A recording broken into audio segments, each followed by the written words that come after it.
Dans l'actualité de cette mi-journée, la situation est alarmante. Plus de 486 000 Burkinabés ne savent plus où donner de la tête. Des déplacés internes du fait du terrorisme devenu la principale préoccupation de l'exécutif. Ses émissaires en parlent au cours du traditionnel point de presse du gouvernement.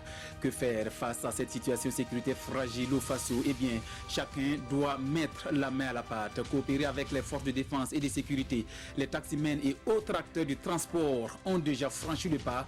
Vous les entendrez depuis leur lieu de rassemblement à Bobo-Dioulasso.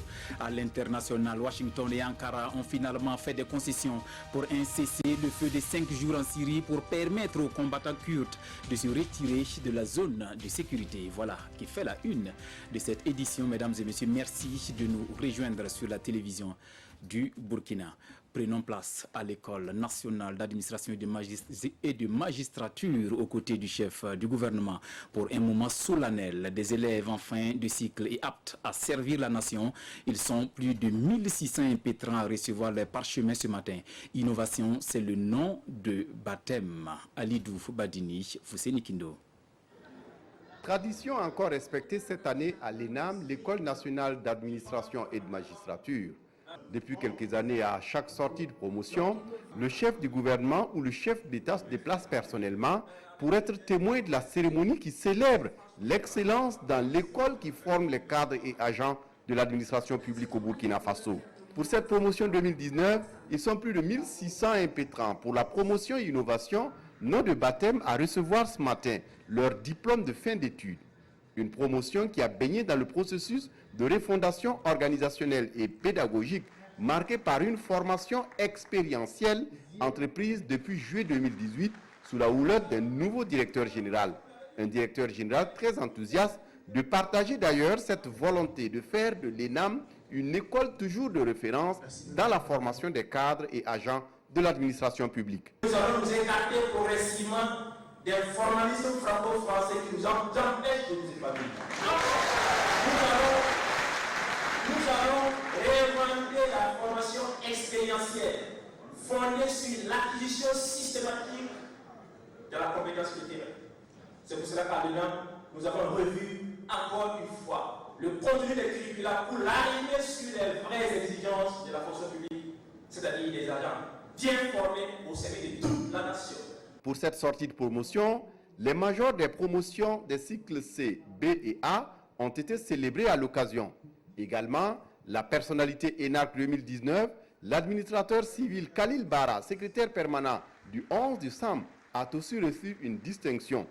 La promotion sortante a rendu un vibrant hommage à des enseignants pour leur dévouement et leur engagement. Pour le Premier ministre, qui présidait cette cérémonie, l'ENAM est à une étape déterminante pour son histoire. Elle se doit de toujours travailler pour mériter la place de leader dans la formation des cadres publics au Burkina Faso et dans la sous-région. Dans ce domaine comme dans bien d'autres, l'immobilisme est à bannir et nous devons inscrire nos actions dans les perspectives d'une nouvelle ingénierie de l'État burkinabé. Aujourd'hui, les nombreuses revendications des agents publics sont révélatrices d'un profond malaise que connaît notre fonction publique. Cette situation avec le gouvernement des actions audacieuses et les agents publics encore plus d'engagement et de don de soi. En effet, le paradigme de la gestion des affaires publiques doit connaître un changement qualitatif induisant d'une part une révision en profondeur du mode de fonctionnement des administrations publiques et d'autre part une réflexion rigoureuse et féconde autour d'un recentrage conséquent du rôle de l'État et de sa structure organisationnelle. Le Premier ministre, qui a par ailleurs relevé la nécessité de mutualiser les efforts et les moyens dans la formation des agents et cadres de la fonction publique, toute chose de son avis qui doit aider à une rationalisation dans la gestion des moyens financiers et humains.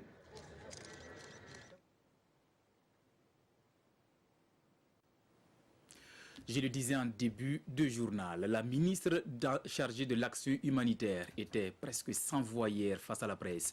La situation des déplacés internes est loin de s'améliorer, dit-elle. Plus de 4000 plus de 486 000 personnes ont dû fuir les exactions terroristes, les actions en faveur de ces déplacés et le plan d'urgence du gouvernement. Laurence Marshall-Ilboudou en parle dans ce reportage de Jean-Eudes Bayala et Nongba Kouda et Caroline Ouare. La crise humanitaire au Burkina Faso est sans précédent, annonce d'entame la ministre en charge de l'action humanitaire. Puis, le dénombrement des personnes déplacées internes du fait de la situation vient soutenir l'information. On enregistre à ce jour 486 360 personnes déplacées internes dans toutes les régions du Burkina. La région du centre-nord est la plus affectée avec 270 476 personnes déplacées internes, soit 55,61% du total. Suivent les régions du Sahel, du Nord, de l'Est et de la boucle du Mouhoun. Une situation à laquelle le gouvernement apporte une réponse. À ce jour, nous pouvons faire le bilan suivant. L'assistance aux victimes de catastrophes et des personnes vulnérables. Nous sommes à 24 132 personnes vulnérables qui ont bénéficié de vivres et de matériel de survie.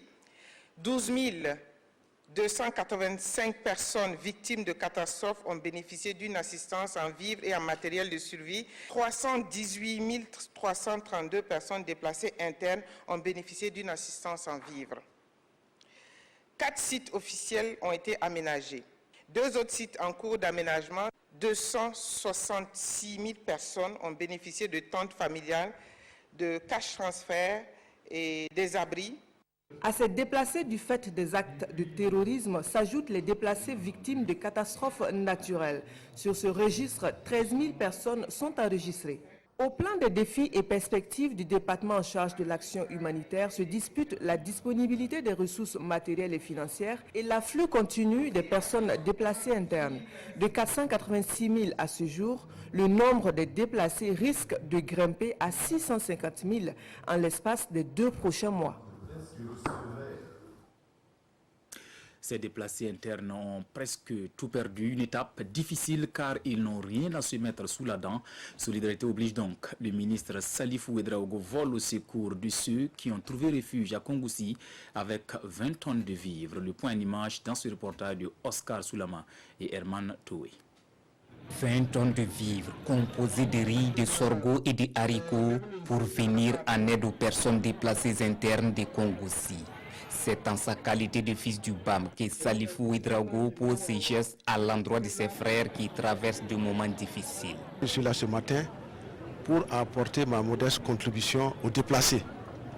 Parce que dans cette province, j'ai des amis, j'ai des promotionnaires et cela voulait quand même que je vienne témoigner quand même ma solidarité avec ces déplacés. Parce que c'est pas facile. Et pour nous, il faut que, quel que soit ce que tu peux apporter, que tu puisses faire le geste. Un geste bien accueilli par les déplacés qui ont manifesté leur reconnaissance. Ils demandent tout de même aux autorités d'œuvrer pour leur retour en terre d'origine. Dans les jours à venir, en tout cas, que la situation sera maîtrisée. Et vous allez voir que les gens vont repartir ce jeu. Et en tant que gouvernement, nous avons pris également des dispositions pour permettre à ces déplacés de pouvoir bénéficier, par exemple, d'un certain nombre de supports pour appuyer leur récolte, surtout au niveau des cultures de contre-saison. Pour raison d'insécurité, ces personnes au nombre de plus de 45 000 ont dû abandonner toute leur récolte pour trouver refuge à Kongoussi dans la province du BAM. Cap sur Dakar au Sénégal, où les experts passent au crible la situation de sécurité en Afrique et la dynamique des groupes terroristes. Des analyses assorties de propositions orientées vers la coopération et le renforcement des capacités opérationnelles des forces armées. Vincent Kendrebeogo, de retour de Dakar, compte rendu. Universitaires, juristes et officiers généraux du Sénégal font leur analyse des enjeux sécuritaires en Afrique, notamment dans les pays du Sahel. Nous avons tous une image de la force du G5 Sahel, brouillée par l'attaque de son quartier général à Sévaré en juin 2018 et par les multiples réunions et plaidoyers des chefs d'État sur la scène internationale pour l'équipement des bataillons de cette force. L'efficacité militaire attendue de cette force est subordonnée en tout premier lieu aux capacités économiques et financières des États. Aujourd'hui, l'émergence de menaces protéiformes a amené certains pays du Sahel à une augmentation significative de leur budget de défense. Mais malgré cela, les États africains, à part de rares exceptions, se caractérisent par des dotations incomplètes de leurs forces. Ma seconde réflexion est que la défense en Afrique devrait s'inscrire dans une perspective de sécurité humaine qui nécessitera un décloisonnement des institutions sécuritaires et un élargissement de la formation des cadres en charge de la sécurité. Enfin, le nouveau paradigme de sécurité collective durable, où sécurité nationale et sécurité internationale se retrouvent dans un continuum, doit inciter les États africains à approfondir leur coopération. L'autre moyen pour combattre le terrorisme, c'est de lui couper son robinet, ses sources de financement. Et elles sont aussi nombreuses et diversifiées. Parmi les sources qui ont été complètement confirmées, il y a l'extorsion de fonds. Tous les groupes y font recours. L'extorsion de fonds, il y a le vol et les pillages, et surtout le vol de bétail. Il y a les dons. Ils bénéficient de dons qui proviennent d'individus, d'organisations, de structures et de sociétés. Il y a surtout l'utilisation des organismes à but non lucratif, ONG, fondations et associations, qui sont fortement utilisées pour la mobilisation de ressources, mais aussi et surtout l'utilisation d'entreprises commerciales qui sont dédiées au financement d'activités terroristes. Des entreprises commerciales enregistrées en conformité avec la législation applicable dans les pays, mais dont les bénéfices servent au financement d'activités de groupes terroristes. On a des entreprises de transport, on a des entreprises de transfert de fonds, on a même identifié des entreprises de téléphonie mobile. Sans oublier les rançons et les trafics de tout genre, trafic de produits illicites et même de personnes. Ce panel n'est qu'un avant-goût du Forum de Dakar sur la paix et la sécurité en Afrique, prévu pour les 18 et 19 novembre prochains. Un forum qui promet de réunir les experts africains et d'ouvrir le débat sans tabou en vue de chercher des pistes pour une Afrique plus sûre. En attendant donc la tenue du Forum de Dakar sur la paix et la sécurité en Afrique, des taximens sonnent le rassemblement à Bobo Dioulasso. Ils s'engagent à assainir le secteur des transports pour plus de coopération avec les forces de défense et de sécurité dans la lutte contre le terrorisme. Lamine Karantao, Moumouni Baro. Ils ont laissé momentanément leur activité pour venir écouter les communications sur l'incivisme, l'insécurité routière et le terrorisme. La Fédération nationale des syndicats des taximens et des acteurs du transport urbain entend donc, à travers cette sensibilisation, impliquer davantage ses membres dans la lutte contre ces maux qui minent la quiétude de la population. Vous savez, nous, les taximens, nous sommes très exposés. Et vous voyez qu'actuellement, compte tenu de la sécurité là, et des fois, il y a des taximens qui ont des renseignements, ils ne savent pas comment les fournir. Et nous sommes venus voir le DR de la police qui vont venir nous passer en tout cas un message fort pour que nos camarades taximens sachent en tout cas comment fournir le renseignement au cas où en tout cas réellement nous avons des cas suspects dans le taxi. Dans la circulation aussi, vous voyez, il y a beaucoup de camarades taximens qui circulent très mal. Et quand vous suivez un taximan, vous suivez un danger, vous savez qu'à n'importe quel moment il peut s'arrêter. Mais compte tenu des sensibilisations, vous avez vu que beaucoup de gens ont changé de mentalité et c'est ce que nous continuons à faire et pour toujours. Dans le cadre de cette sensibilisation, les autorités en charge des questions sécuritaires se félicitent de la tenue d'une telle initiative favorable au changement de comportement. Le taximan est le premier acteur qui accueille l'étranger.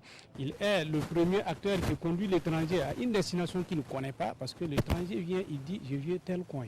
Il peut ne pas maîtriser la ville, il peut ne pas connaître là où il part, mais le taximan sait là où il va loger et comment il est, qu'est-ce qu'il a transporté, et tout ça, c'est des éléments importants en matière de lutte contre l'insécurité. Dans la lutte contre l'insécurité, les taximens sont donc invités à une franche collaboration avec les FDS pour aboutir à une paix durable. L'insécurité au Burkina sur fond de menaces terroristes inquiète le Conseil national de concertation en nutrition. Chiffre à l'appui au plan national, 29% des enfants souffrent de la malnutrition chronique. Que faire face à cette crise humanitaire en rallonge au Faso? Les acteurs en charge de la nutrition en parlaient hier au cours de leur première session de l'année 2019. Ismaël Didoma Sirima. Dans la région du Sahel, 4 enfants sur 10 souffrent de malnutrition chronique selon l'UNICEF. Et 3 sur 10 dans la région de l'Est, du centre-nord, du nord et de la boucle du monde. Pour améliorer ces indicateurs, le ministère de la Santé a mis en place le Conseil national de concertation en nutrition. Les différents acteurs réfléchissent ici pour trouver des solutions à toutes les formes de malnutrition maternelle et infantile. Cette année, l'accent est mis sur la situation nutritionnelle des déplacés internes. On a beaucoup de craintes par rapport à cette population parce que la situation des familles hôtes et aussi la situation donc, de ces personnes déplacées est assez précaire. Malheureusement, l'insécurité ne nous permet pas toujours, à nous qui sommes acteurs humanitaires et qui tentons de servir ces populations en santé, en nutrition, en supplémentation alimentaire, etc., ne pouvons pas toujours accéder à ces populations. Pour sa part, le ministre de la Santé a souligné que le gouvernement travaille à ramener la situation à la normale. Au sujet de la prévalence du retard de croissance, le professeur Lougué indique que le Burkina Faso est passé de 35% en 2010 à 25% en 2018. Elle ajoute cependant qu'il faut toujours travailler à trouver de nouvelles stratégies pour réduire davantage la malnutrition au Burkina Faso. Tenir compte des droits humains dans les procédures judiciaires. La direction de l'éducation du ministère en charge des droits humains mène le plaidoyer auprès des forces de défense et de sécurité. C'était au cours d'un atelier d'échange et de partage d'expériences tenu à Manga. Kuala Nebié, Nathalie Sawadogo Nabalom. Surpopulation, problèmes alimentaires, lenteur des procédures judiciaires. Voici quelques mots qui reprennent à eux seuls l'univers des détenus dans les maisons carcérales du Burkina Faso. Et la méconnaissance des droits humains par les acteurs chargés de la répression et de l'application de la loi est l'une des causes de la non-prise en compte des droits humains dans l'exercice de leur mission. Ces modules qui seront donc dispensés visent donc à combler déjà un certain nombre de lacunes, notamment les lacunes d'information, parce qu'il faut dire que 2018 et 2019 ont été des années de révolution de la procédure judiciaire au Burkina Faso, parce que tous les textes pénaux ont été donc révisés, partant donc du code pénal au code de procédure pénale et la loi portant action judiciaire. Ce sont tous des nouveaux textes qui ont été donc revus courant 2018-2019, et il est de bon temps pour le ministère en charge des droits humains de porter à la connaissance donc, des différents acteurs là, les principales innovations qui sont contenues dans ces différents textes-là. C'est pour corriger. C'est pour corriger s'il y a des dérives autrefois, qu'il n'y ait plus de dérives, que les droits des détenus, ils sont privés de liberté, mais pas privés de leurs droits. Donc c'est pour que ces droits-là soient toujours respectés.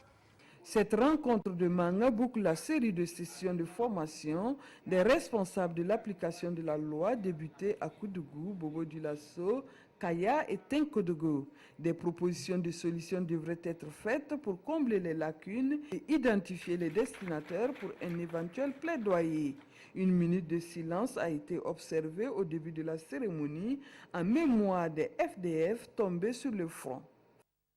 On reste sur place dans la cité de l'Épervier où l'Observatoire national de prévention et de gestion des conflits a déposé ses valises hier dans le cadre de sa tournée dans les 13 régions sur les mécanismes de prévention des conflits. Le point de la rencontre avec les forces vives du Centre-Sud dans ce reportage de Daouda Ouattara et Issia Kanana. Depuis 2016, le Burkina Faso est confronté à des attaques terroristes. À ces attaques qui endeuillent des familles et entraînent un déplacement massif de population, l'on assiste de plus en plus à la recrudescence de conflits communautaires qui menacent sérieusement le vivre ensemble et la cohésion sociale.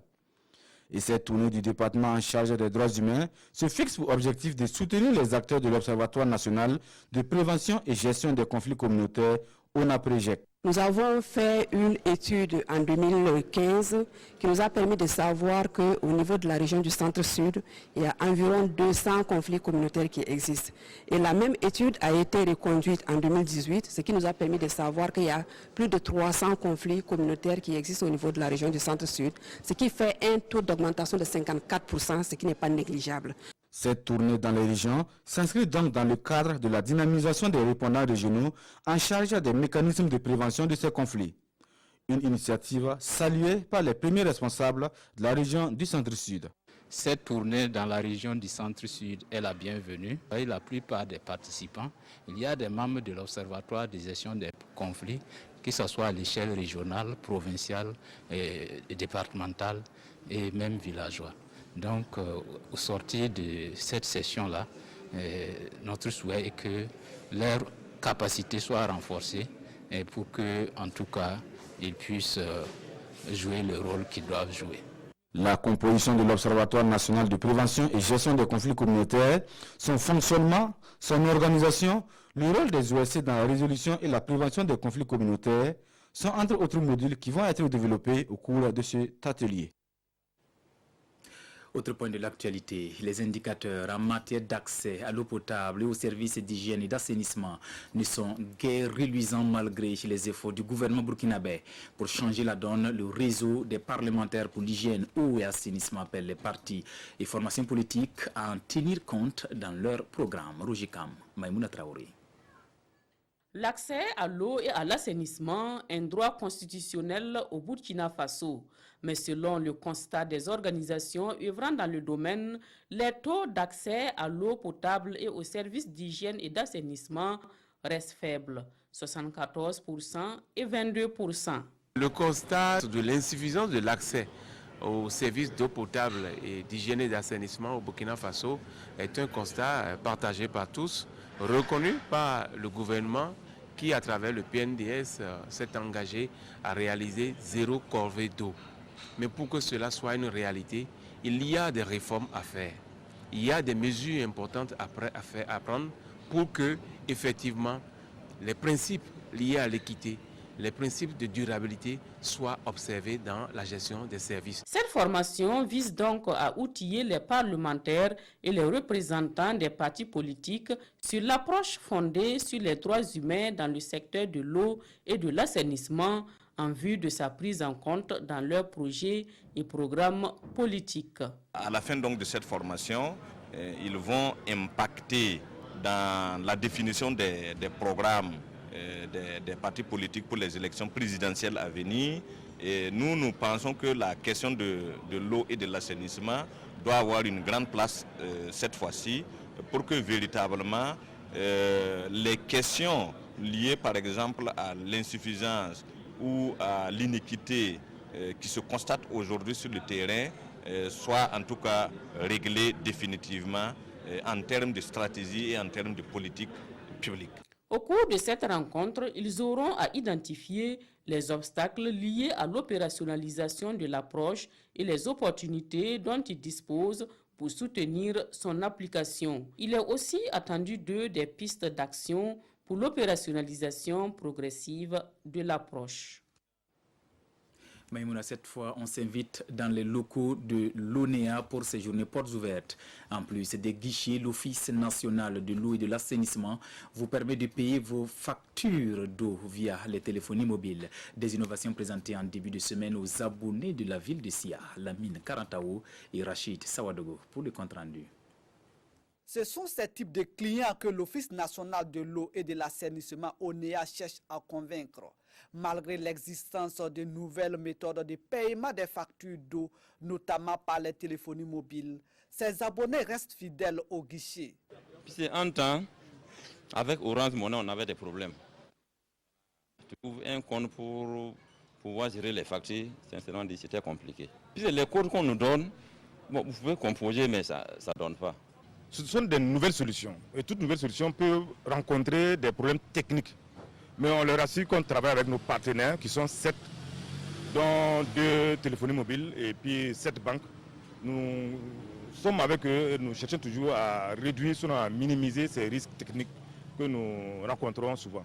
Et c'est pour rassurer les abonnés de la fiabilité des nouveaux systèmes de paiement des factures d'eau que les premiers responsables de l'ONEA ont initié cette journée porte ouverte. C'est de permettre à nos abonnés de connaître en fait, les autres solutions de paiement proposées par l'ONEA avec ses partenaires, en plus de ces guichets qu'il met à leur disposition.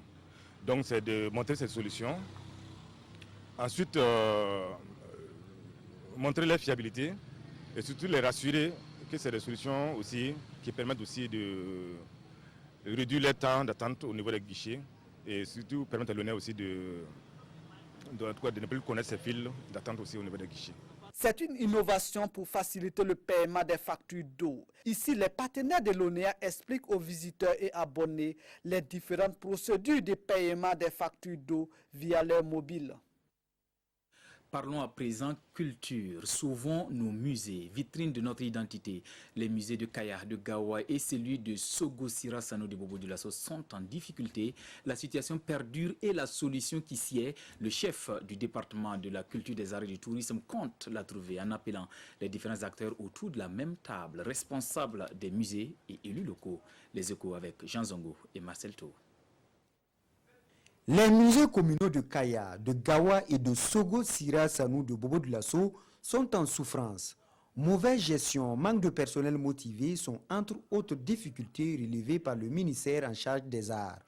Face à la situation, des cadres de ce département échangent avec les responsables des musées et des communes dans le but de relever la pente. Nous avons réalisé une vaste opération d'actualisation des registres d'inventaire, mais aussi établi un diagnostic du fonctionnement de l'ensemble de ces musées qui montre qu'il y a d'énormes difficultés auxquelles justement ces institutions patrimoniales sont confrontées. À Kaya, la gestion ne se fait pas comme il se devait parce que nous n'avons pas assez d'argent au niveau du musée communal de Kaya. Voilà. Donc nous avons par an des agents qui viennent et qui demandent à repartir. Voilà, parce que nous n'avons pas tellement saisi cette opportunité et on n'a pas compris, comme il a si bien dit, comment il faut gérer ces musées-là. Je pense qu'il nous faut vraiment des cas de concertation pour qu'on puisse bien comprendre comment il faut gérer ces musées-là afin de redoubler d'efforts pour la gestion de ces musées. Si rien n'est fait, ces musées pourraient tout simplement fermer leurs portes et avec eux de véritables foyers intellectuels à vocation éducative et culturelle. Dans l'actualité hors de chez nous, enfin, un cessez-le-feu de 5 jours à l'est de la Syrie pour permettre aux Kurdes de se retirer. Cela fait suite aux échanges entre Mike Pence, le vice-président américain, et les autorités turques. Une victoire diplomatique pour Ankara. Washington s'en réjouit. Nous sommes à Bardarash, une ville du Kurdistan irakien. C'est là que sont arrivés la nuit dernière des civils kurdes en provenance de Syrie. Ils ont franchi la frontière pour fuir l'offensive militaire turque. Une offensive pour le moment stoppée à la faveur d'un cessez-le-feu. Je suis vraiment content qu'il y ait ce cessez-le-feu, dit cet homme. J'espère qu'on pourra bientôt rentrer chez nous. Pour le moment, la situation est trop instable. Mais dès que la sécurité sera vraiment rétablie, alors on rentrera.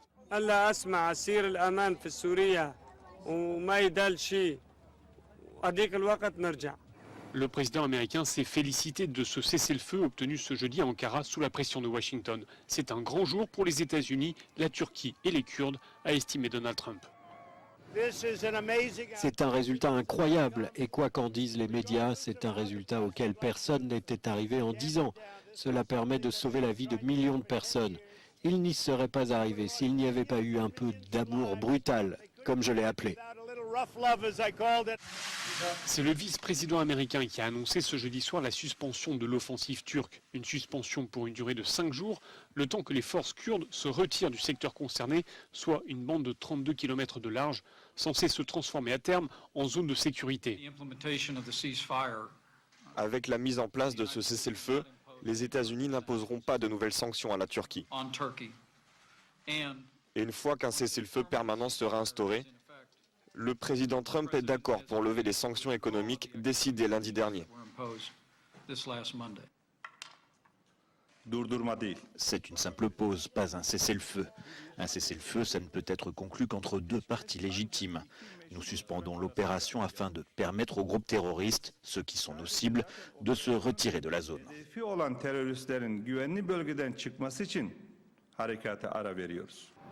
L'offensive turque a été lancée le 9 octobre. Le bilan humain est difficile à établir de manière indépendante. L'Observatoire syrien des droits de l'homme avance une centaine de civils tués.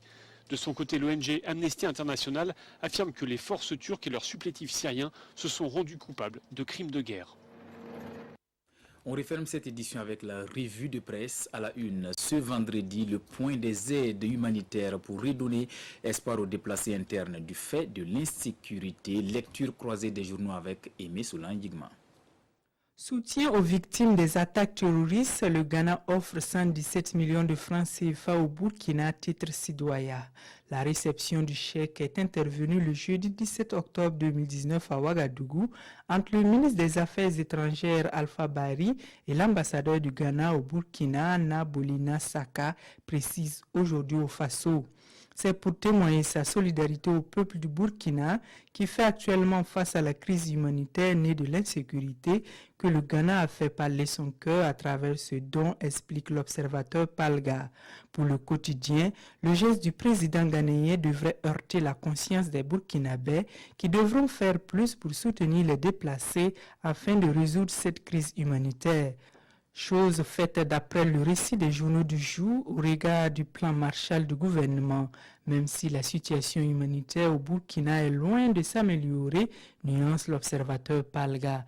Le gouvernement a décaissé 2,5 milliards de francs CFA pour mettre en œuvre ce plan, sans compter le soutien des partenaires, poursuit ce journal. Au total, 486 360 déplacés internes répertoriés, indique aujourd'hui au Faso. Et d'après le ministre de l'Action humanitaire, si la tendance se poursuit, 650 000 personnes déplacées internes seront touchées d'ici fin décembre 2019, rapporte le pays. Seulement, précise Laurence Ilboudou dans l'Express du Faso, le gouvernement ne prend pas en charge les déplacés à Ouagadougou. Mais au regard de la gravité de la situation, il faut donc que chacun s'implique, a-t-elle lancé dans ce journal.